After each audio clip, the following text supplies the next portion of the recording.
Statement ఇచ్చారు. ఏంటంటే యోగిలాగానే రేవంత్ రెడ్డి ఉన్నాడు, ఆయన అదే పని చేస్తున్నాడు అని చెప్పి రేవంత్ రెడ్డి కూడా ముస్లిం అగేన్స్ట్ అని చెప్పి చెప్తా ఉన్నారు. రేపు జిహెచ్ఎంసీ ఎలక్షన్స్ రాబోతున్నాయి కాబట్టి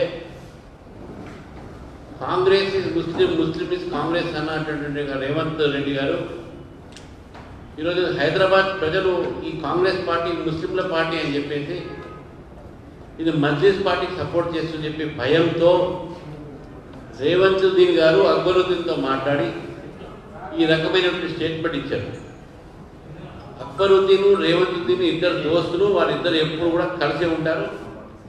వాళ్ళంతా బయట నాటకం కోసం ఈరోజు అక్బరుద్దీన్ గారు రేవంతుద్దీన్ మీద మాట్లాడారు. అంతేగాని అదేదో మాట్లాడినా ఆయన కాంగ్రెస్ వ్యతిరేకంగా మాట్లాడాడు, ఇప్పుడు సీఎంకు వ్యతిరేకంగా మాట్లాడేది ఏం లేదు. పక్కా వాళ్ళిద్దరి మధ్యన అండర్స్టాండింగ్తో హైదరాబాద్ ప్రజలు కాంగ్రెస్ పార్టీ మజ్లిస్కు వారికి కొమ్ముగారుస్తూ ఉంది. మజ్లిస్లో ఆల్మోస్ట్ లీనమైనట్టు వాళ్ళు పనిచేస్తూ ఉన్నారు. కాబట్టి రేవంతుద్దీన్ గారు అక్బరుద్దీన్తో మాట్లాడి అరే బాబు మనం ఎక్కువ కలుతుంటే రేపు జిహెచ్ఎంసీలో నష్టం జరుగుతుంది అనే మాటతో ఈరోజు అక్బరుద్దీన్ గారు ఈ స్టేట్మెంట్ రేవంతుద్దీన్ గారికి ఇచ్చారు. ఇది మనం గుర్తుపెట్టుకోవాల్సిన అవసరం లేదు. తెలంగాణలో ఈరోజు ప్రజలందరూ చూశారు. మొన్న జరిగినటువంటి ఒక ఎన్నికల్లో కూడా బీఆర్ఎస్, కాంగ్రెస్, ఎంఐఎం ఈ మూడు పార్టీలు కూడా కలిసి భారతీయ జనతా పార్టీని ఓడించే ప్రయత్నం చేశారు.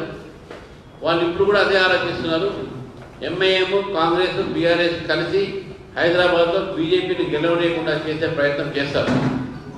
కాబట్టి దానికన్నా ముందే అక్బరుద్దీన్ గారు ఈ స్టేట్మెంట్ ఇవ్వడం జరిగింది. ఈ స్టేట్మెంట్లో వాస్తవం లేదు. రేవంత్ రెడ్డి గారు చేతిలో గడ్డపార పెట్టుకొని బీద ప్రజల ఇల్లు కూలగొట్టే పన్ను ఉన్నారు.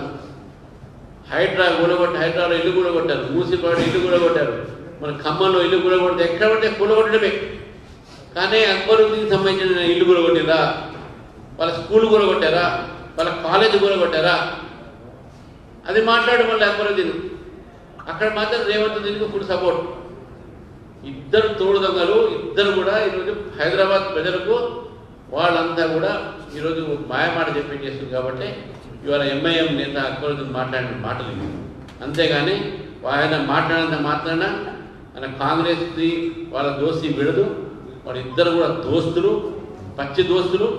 వాళ్ళిద్దరు కూడా ఈరోజు తెలంగాణలో హైదరాబాద్ నగరం గుండెకాయ తెలంగాణకు ఇక్కడ కబ్జా పెట్టుకోవడానికి ఈ నాటకాలు ఆడుతున్నారని చెప్పేసి కూడా హైదరాబాద్ ప్రజలు అప్రమత్తం కావాలని చెప్పేసి కూడా ఈ సందర్భంగా మీకు కోరుతా ఉన్నాను. కవిత కేజ్రీవాల్ గారు కానీ కవిత కానీ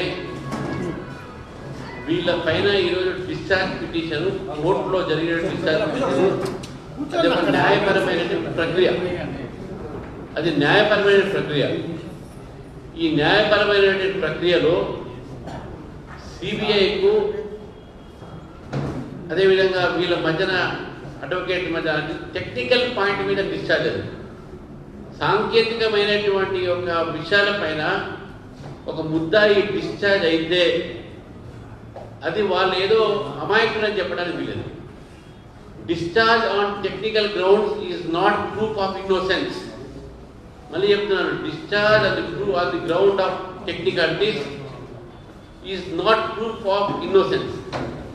సాంకేతికమైనటువంటి ఆధారాల పైన కోర్టు ఒకరిని నిర్దోషిగా తేలుస్తే అది అమాయకత్వానికి వారి యొక్క నిర్దోషం కారు అని చెప్పడానికి అది ఒక పరిస్థితి కాదు. దీని మీద సిబిఐ వాళ్ళ నిర్ణయం తీసుకుంటారు. బహుశా అప్పీల్ పోతే పోవచ్చు వాళ్ళు.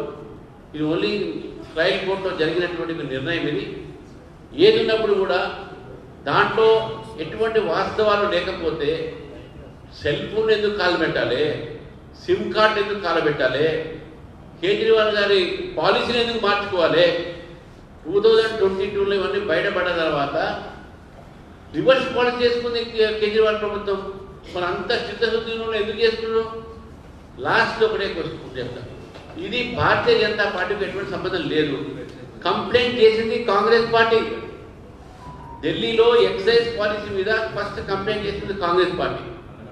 ఆ 2022లో. తర్వాత 24లో ఈడీ సిబిఐ ఎంటర్ అయింది.